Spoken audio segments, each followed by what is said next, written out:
Hi all, and welcome to the 11th lecture of the Deep Learning course. Today we're going to be discussing advanced generative models, those that model explicitly the density of the data, and covering some of the most popular approaches in the last 2 or 3 years. So today we're going to be discussing about early autoregressive models, so the early predecessors of advanced generative models, and we're going to cover some modern variants of autoregressive models. We're also going to be discussing normalizing flows as well as flow-based models. Specifically in our chart of generative models, we're going to be focusing on models that have tractable density estimation, and examples are NAID, MAID, pixel RNN, and change of variable models. So far we've been seeing models which, for one reason or the other, assume independence in our dimensions, in the data dimensions, or in the latent variable dimensions. Usually this is done for efficiency reasons or for tractability reasons. It's easier to model data if one makes this assumption. Quite often this is also beneficial for our learning. However, it is reasonable to think that in many occasions and in many types of data, assuming independence is illogical. For instance, for data where we have an order, it does make sense to try to model correlations between data points in that order, in that sequence. From a generation point of view, so from a generative model point of view, we would say that in this case, to generate this data, we must take into account the past. So for images, clearly each pixel influences the pixel next to it or below it. So there is an order, there is a sequence. Which sequence is the appropriate one? That is not necessarily obvious, and quite often we have to make up for an order, but this doesn't mean that there is no sequence. Treating all pixels independently is not necessarily a good approach. Audio definitely has an order, right? So every time step relates to the previous time steps. Every new phoneme depends on the previous phonemes via the words that we are speaking or the music that we're playing. And clearly text is also another example of strongly like sequential type of data. Each word definitely depends on the previous one to carry a very precise meaning. So what do we do for this type of data?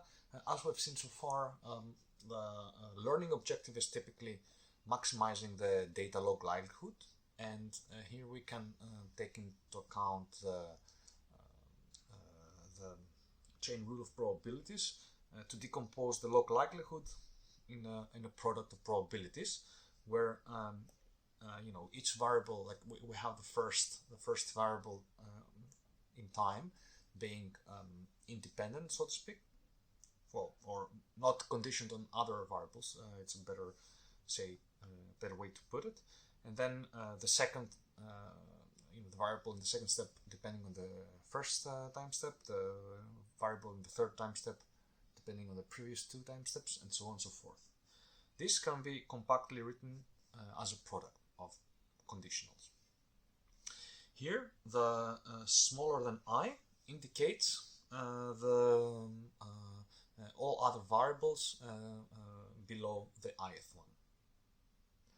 If X is not sequential, however we want to use autoregressive models, it is possible to impose an order. That is also possible when the order is not obvious to us. So for instance, it is possible to say that in images I'm going to generate pixels from top left to the bottom right by moving row-wise. Will this always be correct or reasonable? Perhaps. it might give good results, but it also might cause artificial bias. In any case, we have to be aware of the risks. The main point here is that when having these conditionals, these terms in this product, we can model them with deep neural networks. And the first attempts were with logistic regression and with neural networks.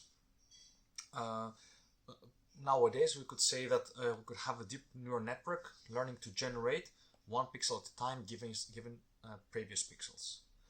The learning objective is, as usual, maximizing the log likelihood, and by making sure that the conditional, each of the conditionals is tractable, so it returns a valid probability.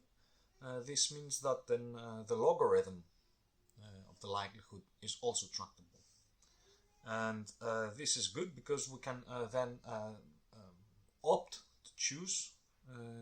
to model conditional probabilities directly, such that they return directly probabilities, thus avoiding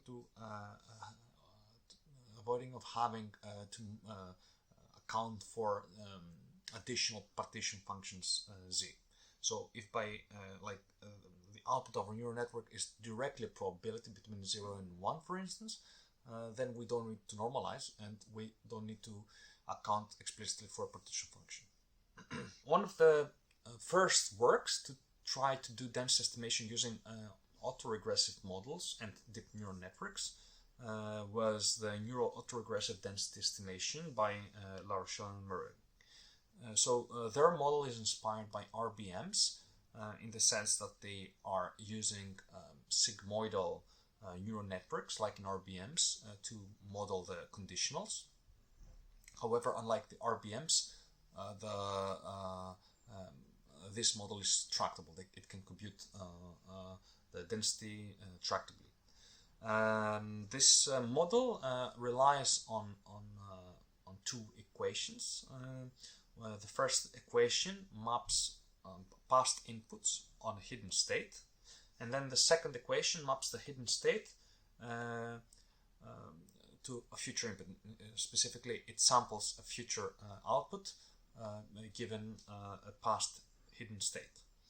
Notice here that for computing the hidden state, the input relies only on past observations. So our observations V are only taken into account if they are smaller than I, and I is the future pixel or whatever output dimension that we're interested in generating. But also the parameter matrix W,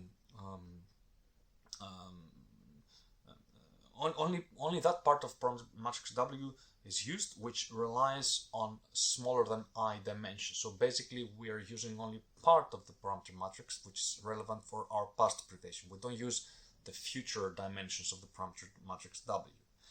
Similarly, in a way, when we are using this hidden state to sample the new pixel or the new output dimension I, we are only using the ith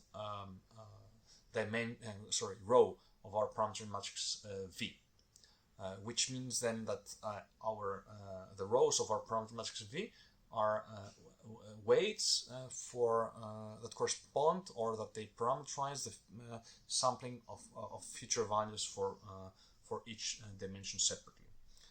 The neural autoregressive density estimation relies on a teacher forcing algorithm, which basically says that during training we are using as our past observations the ground truth data from our training set. So for instance, if we have an image, then we're going to use the pixel values that we know exist in our training image.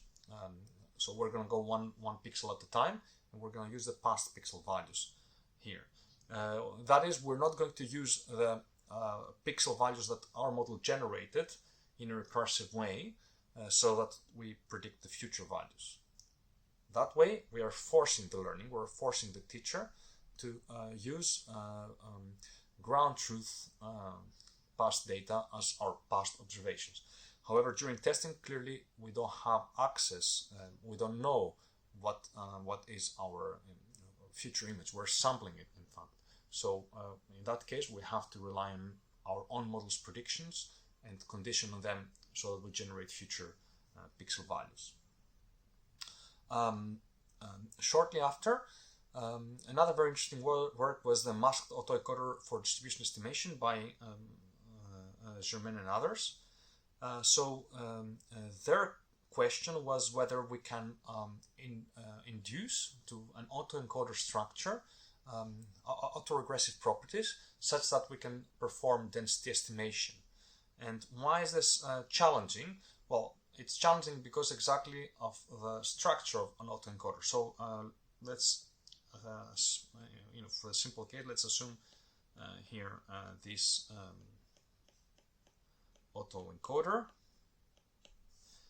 with this is our input and this is the reconstruction. Clearly, each of the dimensions here will be influenced by all the input dimensions of X, right? Because they're all contributing to the weight, to the hidden activations, and therefore, to the output dimensions, the predictions of the output dimensions.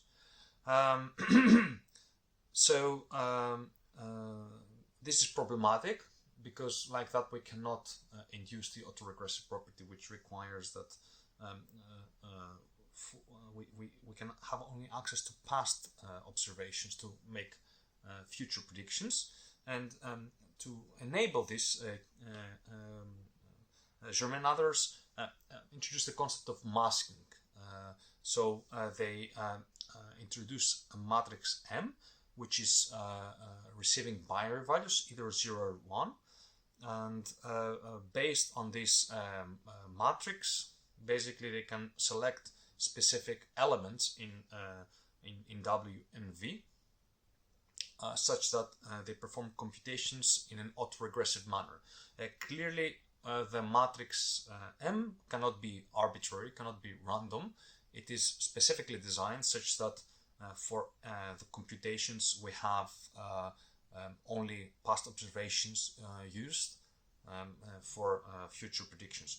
The way that this is defined is not important for this lecture. For more information, you can check the paper. What is important is to understand the concept of masking here, because the concept of masking or gating is quite often used nowadays in similar contexts.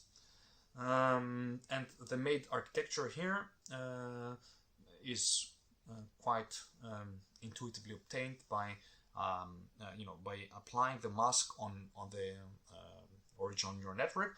It is not very different in a way from dropping out connections, right? So here we're going to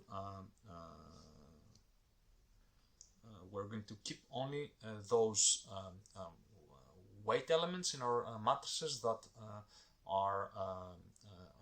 that abide by the autoregressive property, and that's how we're going to compute one dimension at a time. Thank you.